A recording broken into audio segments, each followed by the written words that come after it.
Have you heard a tale so dark, so morbid that it's a sin? Well, feast your ears on something different, something dark within. There are stories here that lie in wait, just for your ghastly ears. That's right, my ghouls, my gracious guests. It's time for the Brothers Grimm. Yes, folks, it's Brothers Grimm story time, and I have for you the Golden Bird and Jorinda and Jorindel. Now, before I sink my teeth into those juicy stories, for my veteran listeners, listen to the first story carefully, because I want to know if you can pick up anything that's familiar. I'll reveal it next episode, but I want you to really listen to the narrative in this one, and find out what's so special about it. No hints, because it would really give it away. But if you can let me know why the Golden Bird is unique to this podcast, let me know in the comments. And I can't wait to hear your guesses. And some of you out there are really good detectives, so I'm intrigued as to what you'll come up with. Now turn the lights off, put the sound up, and let the brothers in.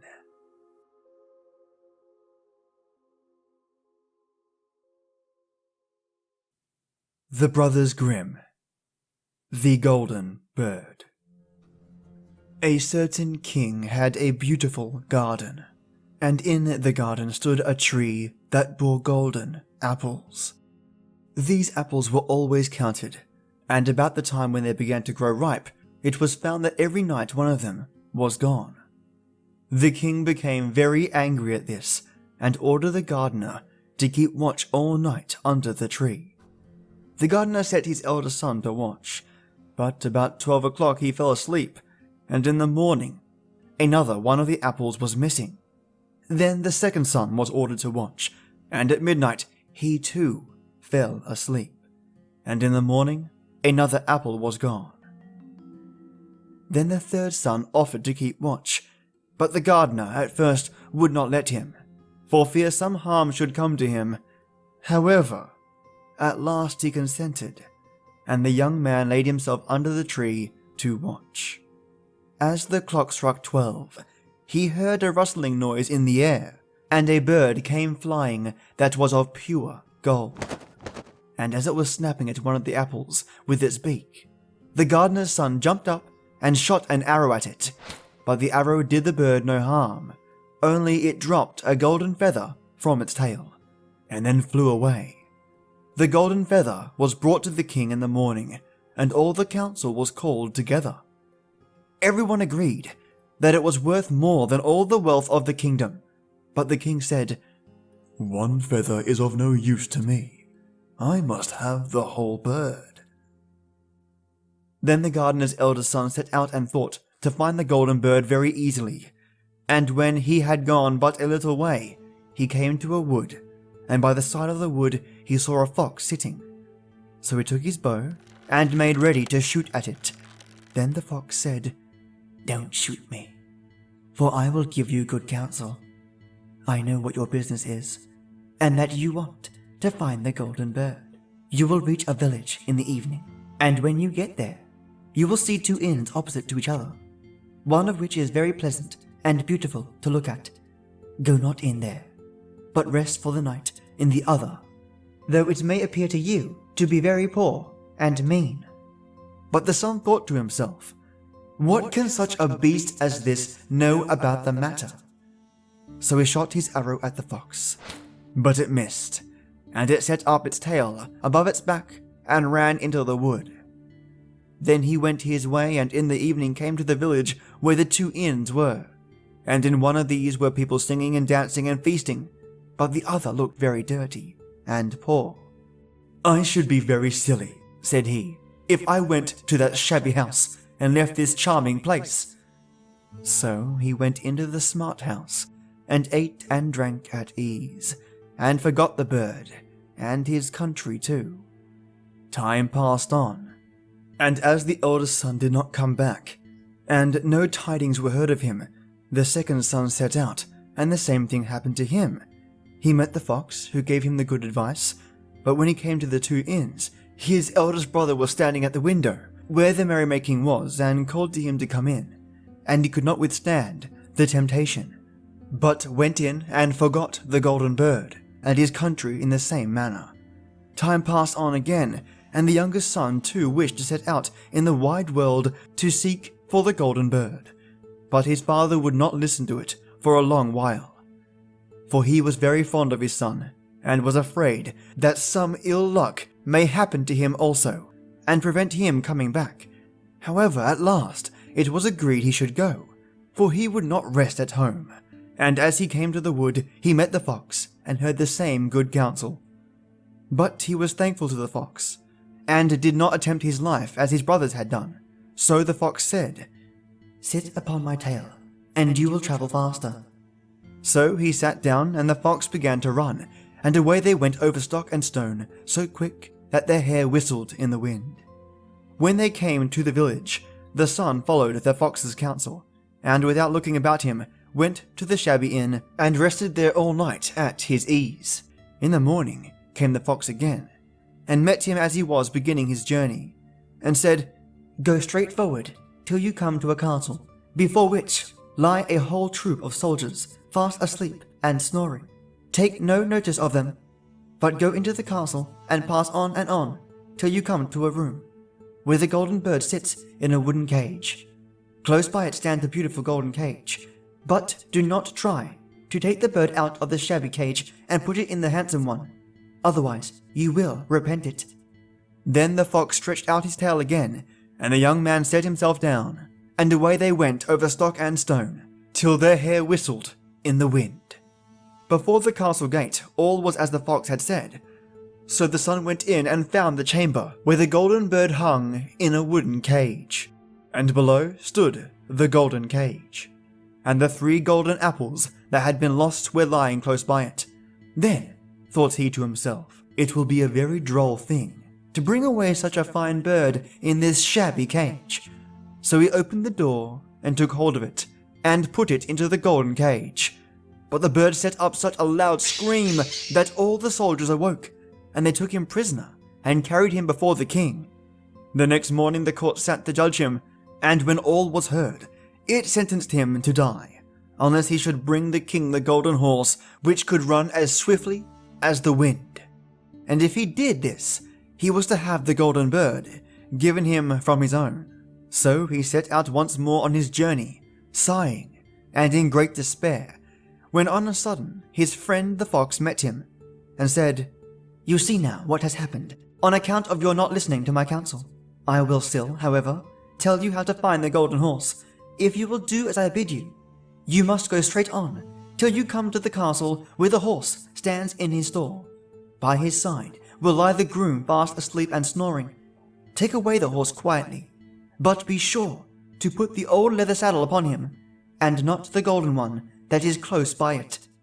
Then the son sat down on the fox's tail, and away they went over stock and stone, till their hair whistled in the wind.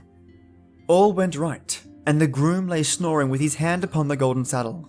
But when the son looked at the horse, he thought it a great pity to put the leathern saddle upon it. "I will give him the good one," said he. "I am sure he deserves it." As he took up the golden saddle, the groom awoke and cried out so loud that all the guards ran in and took him prisoner. And in the morning he was again brought before the court to be judged, and was sentenced to die. But it was agreed that if he could bring thither the beautiful princess, he should live, and have the bird and the horse given from his own. Then he went his way very sorrowful, but the old fox came and said, "Why did you not listen to me? If you had, you would have carried away both the bird and the horse. Yet will I once more give you counsel. Go straight on, and in the evening you will arrive at a castle. At 12 o'clock at night, the princess goes to the bathing house. Go up to her and give her a kiss, and she will let you lead her away. But take care you do not suffer her to go and take leave of her father and mother." Then the fox stretched out his tail, and so away they went, over stock and stone, till their hair whistled again.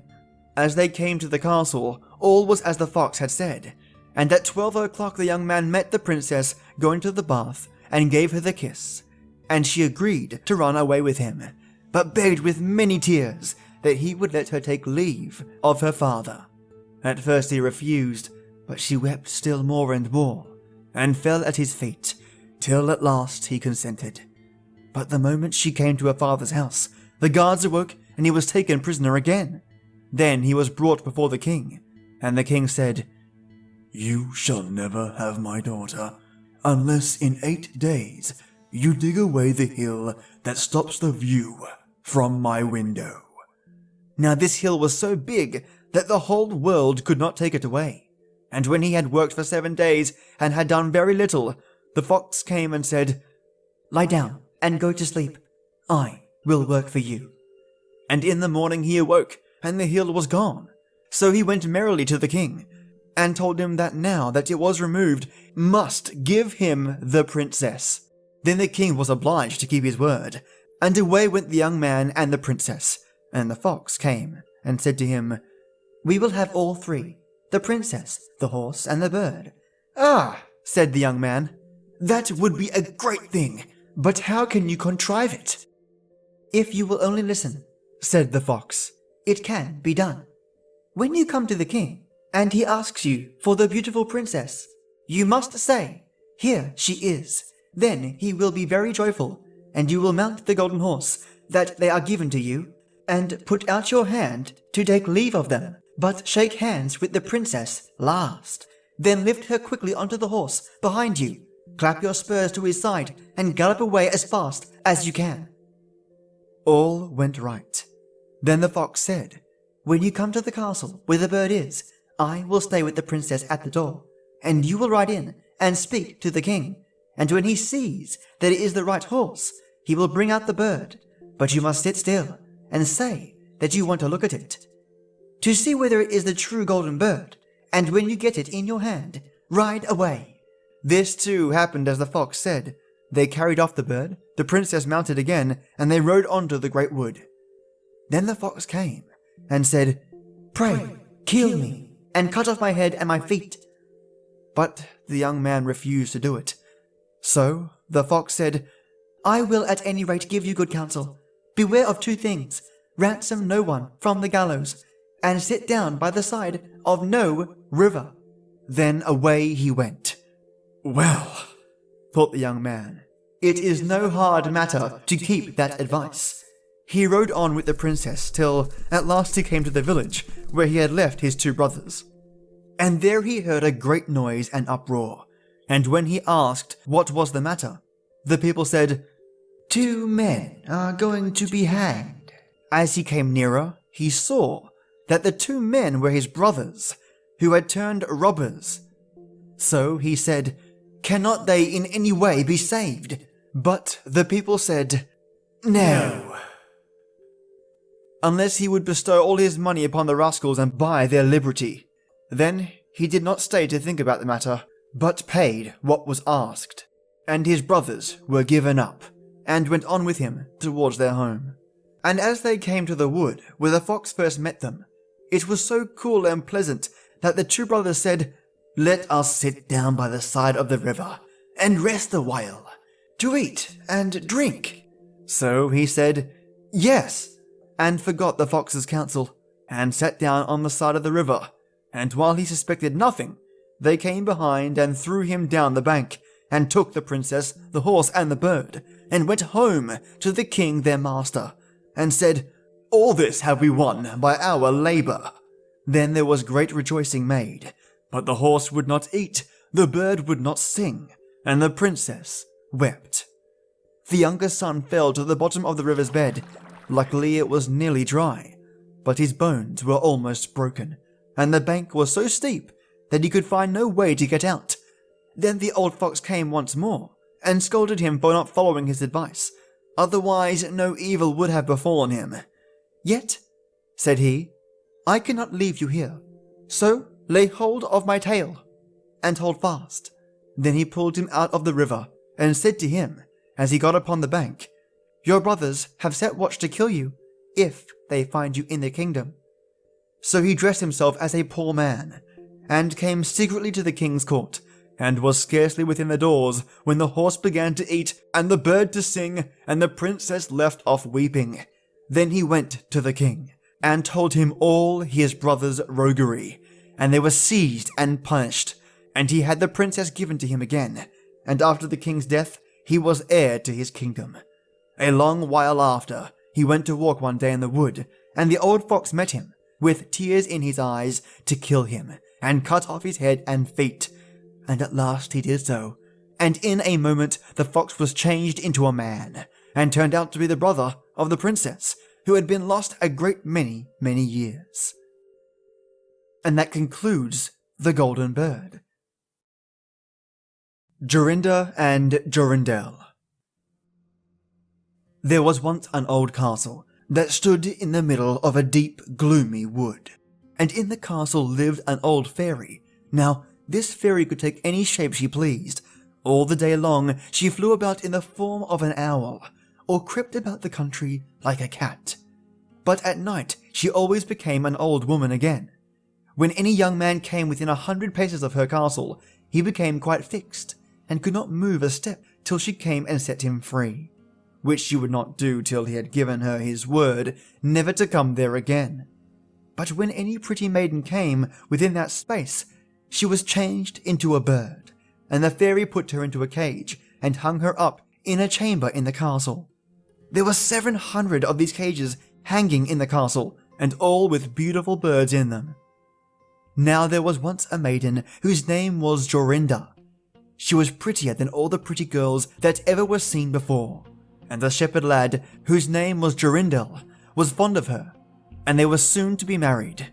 One day they went to walk in the wood, that they may be alone, and Jorindel said, "We must take care that we don't go too near the fairy's castle." It was a beautiful evening. The last rays of the setting sun shone bright through the long stems of the trees upon the great underwood beneath, and the turtle doves sang from their tall birches. Jorinda sat down to gaze upon the sun. Jorindel sat by her side, and both felt sad. They knew not why, but it seemed as if they were to be parted from one another forever. They had wandered a long way, and when they looked to see which way they should go home, they found themselves at a loss to know what path to take. The sun was setting, and already half of its circle had sunk behind the hill. Jorindel, on a sudden, looked behind him and saw through the bushes that they had, without knowing it, sat down close under the old walls of the castle. Then he shrank for fear, turned pale, and trembled. Jorinda was just singing. The ringdove sang from the willow spray, "Will-a-day, will-a-day." He mourned for the fate of his darling mate, will-a-day. When her song stopped suddenly, Jorindel turned to see the reason, and beheld his Jorinda changed into a nightingale, so that her song ended with a mournful. An owl with fiery eyes flew 3 times round them, and 3 times screamed, "To-hoo, to-hoo, to-hoo." Jorindel could not move. He stood fixed as a stone, and could neither weep nor speak nor stir hand or foot. And now the sun went quite down. The gloomy night came. The owl flew into a bush, and a moment after, the old fairy came forth pale and meagre, with staring eyes and a nose and chin that almost met one another. She mumbled something to herself, seized the nightingale, and went away with it in her hand. Poor Jorindel saw the nightingale was gone, but what could he do? He could not speak. He could not move from the spot where he stood. At last the fairy came back and sang with a hoarse voice, "Till the prisoner is fast, and her doom is cast, there stay, oh stay, when the charm is around her, and the spell has bound her. Highway, away." On a sudden, Jorindel found himself free. Then he fell on his knees before the fairy, and prayed her to give him back his dear Jorinda. But she laughed at him, and said he should never see her again. Then she went her way. He prayed, he wept, he sorrowed, but all in vain.